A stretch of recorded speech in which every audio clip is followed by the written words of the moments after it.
दोस्तों आज के समय में हमारे सौर मंडल में ऐसा कोई भी ग्रह नहीं है कि जिस पर इंसान ने अपना यान न भेजा हो, जिसके कारण हमने यह काफी हद तक पता लगा लिया है कि उन ग्रहों के अंदर हालात कैसा है और वहाँ का वातावरण पृथ्वी से कितना अनुकूल है। अगर सौर मंडल में सबसे ज्यादा एक्सप्लोरेशन हमने किया है तो वह है मंगल ग्रह, क्योंकि दोस्तों एकमात्र मंगल ही ऐसा ग्रह है जिस पर सभी स्पेस एजेंसी ने अपना सबसे अधिक यान भेजा है। मगर बिना स्पेस सूट हम किसी भी ग्रह पर नहीं जा सकते। ग्रह तो छोड़िए, बिना स्पेस सूट हम पृथ्वी के बाहर ही नहीं जा सकते, क्योंकि हमारी बॉडी पृथ्वी के वातावरण के हिसाब से बनी है, जो कि पृथ्वी के बाहर वातावरण अनुकूल है। लेकिन जब बात हमारे सौर मंडल के सबसे विशाल तारा की आती है तो यह ख्याल आपके दिमाग में जरूर आता होगा कि सूरज के अंदर क्या है और सूर्य के अंदर की दुनिया में क्या एक्टिविटी हो रही है, सूरज के अंदर आखिर हालात कैसे होंगे। तो चलिए दोस्तों, आज की इस वीडियो में हम इन सभी बातों का जवाब साइंटिफिक वे में समझते हैं और सूर्य का ऊपर से लेकर नीचे तक एक्सप्लोर करते हैं। और दोस्तों ऐसा नहीं है कि हम ये सभी बातों को हवा में बताने वाले हैं, बल्कि हमने इन सभी बातों को एक ट्रस्टेड सोर्स से एकत्रित किया है। इसीलिए इस वीडियो को आप एंड तक देखना, जिससे बहुत कुछ आपको सीखने को मिलेगा।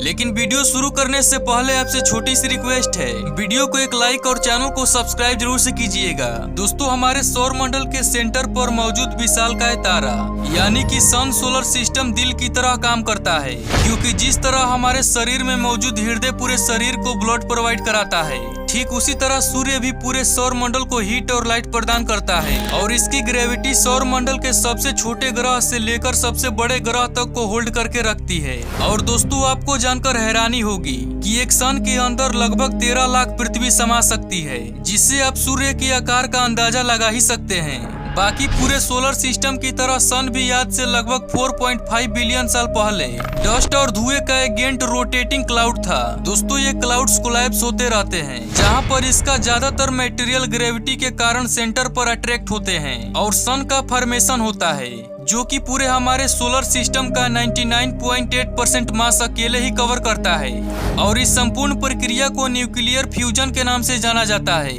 जहां हाइड्रोजन एटम आपस में फ्यूज होकर हीलियम गैस का फॉर्मेशन करते हैं, जिसके कारण सूर्य में बहुत ही तेजी से लाइट और हीट जनरेट होती है, जो कि अदर प्लैनेट्स, मून, एस्टेरॉयड और कोमेट के वातावरण को बॉन्ड करके पूरा सोलर सिस्टम क्रिएट करता है। सूर्य का ग्रेविटी पृथ्वी के गुरुत्वाकर्षण के लगभग 28 गुना ज्यादा है। अगर आपका वजन पृथ्वी पर 50 केजी है तो सूर्य पर आपका वजन 1400 केजी हो जाएगा। अगर आप इसके धरातल पर उतर गए तो आपको 6 से 48 किलोमीटर प्रति सेकेंड की दर से उड़कर बाहर आना होगा, अन्यथा हम उसके वायुमंडल से बाहर नहीं निकल पाएंगे। सूर्य के गुरुत्वाकर्षण का अंदाजा आप इस बात से भी लगा सकते हैं कि करीब 6 अरब किलोमीटर दूर प्लूटो को भी सूर्य अपनी ग्रेविटी से उसको अपनी अक्ष पर घूमने के लिए मजबूर कर देता है।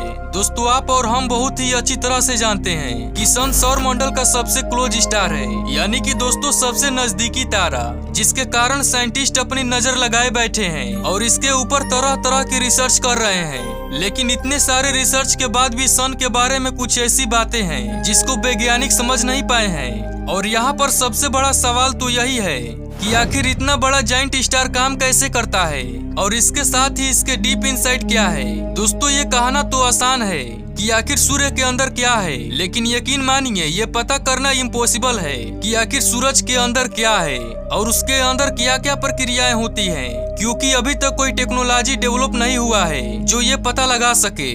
लेकिन फिजिक्स और केमिस्ट्री के एस्ट्रोनॉमर ये बता सकते हैं कि सूर्य के अंदर आखिर चल क्या रहा है। तो दोस्तों अगर आपको भी जानना है कि आखिर सूर्य के अंदर क्या है, तो आपको ये मानना होगा कि इसे 6 लेयर्स में बांटा गया है और हर एक लेयर का फिजिकल विशेषता अलग अलग है। तो चलिए दोस्तों आज हम इस डायनामिक और कॉम्प्लेक्स स्ट्रक्चर को एक्सप्लोर करते हैं, ताकि आपको पता चल सके कि सन के अंदर किस तरह की चीजें मौजूद हैं। दोस्तों सन का हार्ट उसका कोर है, जो कि एक न्यूक्लियर रिएक्टर है। वही अगर हम इसकी साइज की बात करें तो यह हमारे पृथ्वी के साइज से 1000 गुना ज्यादा बड़ा है। और इसी जगह पर न्यूक्लियर फ्यूजन होता है, जहां एक निश्चित टेम्परेचर पर हाइड्रोजन एटम कोलाइड होकर फ्यूजन करते हैं, जिससे हीलियम का निर्माण होता है। और इसी प्रक्रिया में उत्पन्न हुई एनर्जी सन को पावर देती है और उसी की मदद से निकलने वाली हीट और लाइट को हम हर रोज महसूस करते हैं। और वही अगर हम सन की कोर पर मौजूद टेम्परेचर की बात करें तो इसका टेम्परेचर लगभग 15 मिलियन डिग्री सेल्सियस होता है। जी हाँ, और यदि आप अभी भी हैरान नहीं हुए हैं तो मैं आपको बता दूं कि सोलर फ्यूजन की वजह से सन में मात्र 1 सेकंड में जो एनर्जी प्रोवाइड होती है वह लगभग 1.8 बिलियन न्यूक्लियर बम के पावर के बराबर होती है। दोस्तों, सन की अगली लेयर रेडियो एक्टिव जोन होती है, जहां सुपर हॉट कोर से एनर्जी फोटोन और लाइट यूनिट के फॉर्म से बाहर निकलती है। हालांकि यह लेयर कोर जितनी डेंस नहीं होती है, लेकिन इतनी डेंस जरूर होती है कि फोटोन बाउंस होकर पास के गैस के अणु से बार बार कोलाइड हो जाए। वही दोस्तों, अगर हम नासा के वैज्ञानिकों की माने तो एक सिंगल फोटोन 1 लाख साल का समय लेता है ताकि वह सन की कोर से इसकी आउटर लेयर तक पहुंच सके। अब हम तीसरी लेयर यानी कि कन्वेक्टिव जोन की बात करें तो दोस्तों, इस लेयर में टेम्परेचर गिरकर 2 मिलियन डिग्री सेल्सियस तक पहुंच जाता है और इसकी डेंसिटी इतनी कम हो जाती है कि फोटोन हीट में कन्वर्ट होना शुरू हो जाते हैं, जिसके कारण वह बाहर निकलने लगते हैं। तो चलिए दोस्तों, अब हम उस लेयर की बात करते हैं जिसे हम पृथ्वी से देख सकते हैं, जो कि सन के एटमॉस्फेयर का लोवेस्ट पार्ट है और इसी को फोटोस्फेयर कहते हैं। और इसी फोटोस्फेयर को सन को सरफेस भी कहा जाता है। हालांकि यह बाकी प्लेनेट की सरफेस की तरह सॉलिड नहीं है, लेकिन 4 से 82 किलोमीटर दूरी के यह मोटी लेयर में हॉट प्लाज्मा मौजूद रहता है। इस लेयर पर लाखों साल पहले कोर में बनी एनर्जी अंत में इसी जगह पर एकत्रित हो जाती है और यह लगभग 8 मिनट 20 सेकंड में हमारी पृथ्वी पर लाइट के रूप में पहुंचती है। दोस्तों, फोटोस्फेयर के बाद क्रोमोस्फेयर होता है, जो कि 2000 किलोमीटर की एक लेयर होती है, जहां पर एक जलते हुए जंगल की तरह हॉट गैस मौजूद होते हैं। प्लाज्मा की आग की लपेटें हजारों मील तक पहुंच जाती है और इस लेयर के बारे में एक मिस्ट्री भी है, जहां पर कहा जाता है कि इस लेयर के आप जितना बाहर जाएंगे आपको उतनी ही ज्यादा गर्मी लगेगी और वही बाकी सारी लेयर में आप अंदर की तरफ जाएंगे तो ही गर्मी बढ़ेगी।